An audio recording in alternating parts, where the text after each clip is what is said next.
Hey, hi everyone. So I wanted to do a quick little video about misconceptions of tarot because there are a lot. In fact, I'm even finding, I'm coming across some people even saying that it's a demonic process, and I find this quite troubling, especially considering I work with shamanism and I'm quite familiar with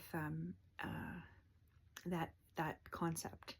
And I can assure you that this is not, at least for me, the way I do things is I see through the heart, and I completely take my mind out of the process and try not to give advice. And it's if I do in a reading, it's I'll pause the reading and say, okay, you could try this. For example, I'll be in the middle of a reading and I'm like channeling spirit, right? So it's like kind of speaking through me. Like I've said things to people that I would never say myself. And it's not like I'm speaking in tongues or anything like that. It's me, but it's like not using my logical mind. I'm just saying what I see in the card. So I think that there's 3 ways to read tarot.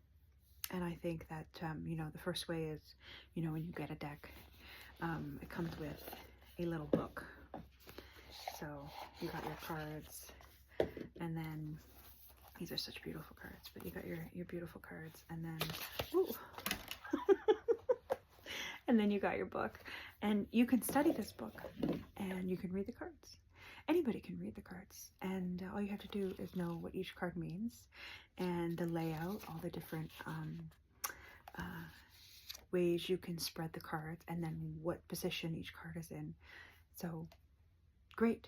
I only ever learned one spread. It's the first and only spread I ever learned, and that's the only one I ever do. I've tried another one. I do the parties because I have a lot of people to read at one time in a short amount of time, and so that's the only other time I ever use that spread.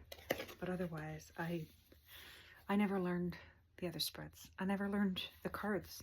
I just did it for so long that eventually I learned the cards, and but I disregard the meaning most of the time. I get the same card in 2 different readings, and it means completely different things because I'm seeing beyond the card, and the artwork in the card speaks to me. Certain things pull out, and all of a sudden I'm kind of in this zone, and that's what I'm reading. And I find that those readings are like, people are like, holy shit, or how did you know that? Or I'm like, I don't fucking know. Like, I'm just saying what I see. And it's through the validation of the person I'm reading that it works. So I just stay in that. And I've learned over like 10 years time since I've been doing this, longer, that the more I can stay in that, the better it is. The more I keep myself and my own mind out, then it's a genuine reading, and I'm not giving advice. And I find that I have to stop the reading and say, okay, on a side note, I know from my experience, or as a yoga teacher, or from this or this or this or these experiences, they try this, or you could do this to amplify what we're talking about. And then I go back into the zone, so to speak, and read from spirit. And that's how I do my readings. And I think, so yeah, you can read it that way, like intuitively, like I do it. And then I think the third way would be for people to get really carried away in that intuitive, and the kind of ego takes over, and you battle the mind a little bit there. Like I've learned to turn off the mind, and then I'm accurate. And then I think that some people, though, can do a combination of the two, where they understand the reading of the card, they know the numerology, they know and they can make the gist of it and make up some shit along in there, and give advice and have a lot of knowledge. And I think that that's where things get a little scary, and maybe they're picking up on certain energies, because I think that when you're kind of vibrating in that kind of low, kind of a bullshit vibe, things can come in. And my experience in shamanism, I've learned what that feels like, and I don't go there ever. So I work with light and love, and working with helping spirits only. And often too, I find that in the reading, I can feel, I can pull that negative energy out, even of the person, and kind of realign their energy like I would in a Reiki treatment. So I find that it's quite a healing process, actually. And I guess the big reason and the big message I wanted to say today was, you know, don't come to me for advice. Don't come to me and ask me, what should I do? Because I am just reading what Spirit wants you to know. And a lot of time, they don't want to tell you exactly what to do. They want you to walk the path and learn to listen to your intuition and listen to yourself. So if anything, I'm bringing you home to yourself. That's my goal. That's my mission, to help you heal and to get you on that path to knowing yourself and healing and listening to your own voice, and, you know, getting you as close as you can to your own truth.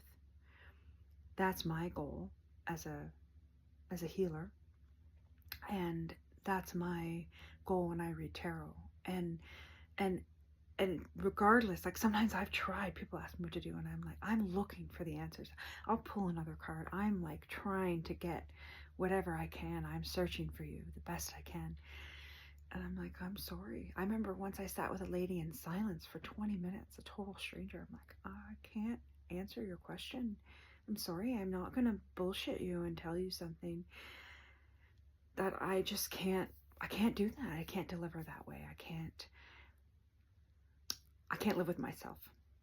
And I want it to be the best healing experience for you. So I'm just going to get in that zone and say what I see and translate it the best way I can, because that's kind of, you know, what we're doing, like, as a channel, just translating what I see. And it's a way to channel the energy of the spirit world to you with helping spirits. And I make very careful that I'm, you know, protected and safe, and that you're protected and safe, and the house is protected and safe, and everybody in it, the energies are cleared, and house clearing energies I do after, and the whole, you know, I can sense it, and it's easy for me. So to stay in the light and the love and to listen through my heart is really my only practice that I do with all of it, with Reiki, with home clearing, with feng shui, with shamanism, with tarot. So yeah, I think that there are 3 ways to do it, and that's my method that I use. And so yeah, if you're looking for someone to tell you what to do, don't come to me. I will help you find your closest path to your truth and yourself. And I will help you remove the barriers and see your blind sides and the things that you can't see. And that's usually what I get in a reading, or help you heal. Try to find the ways that'll show up in the cards. Okay, you need to, you know, I mean, I've had people, it shows up in readings, you know, making things, burying things, doing ceremonies, doing these certain, you need to burn, have a bonfire and release this, you know, your past, and write it down. Or, you know, there's so many different ways that have come through in tarot readings for people to release energy that they're storing and holding them back. And then, you know, yeah, it's always different for everybody. So anyway, there's a lot of misconceptions out there, and yeah, I'm coming up a lot. This whole, like, I guess with this new energy and the planet, this higher frequency, a lot of people are getting really spiritual and diving into, you know, manifesting and religion. A lot more people are becoming religious after COVID, and I think that, you know, people's mindsets and views are very different on these topics, especially with tarot. So yeah, I just wanted to kind of, that was really calling me today to make this video. So here it is for you all, and hope that helps. Namaste.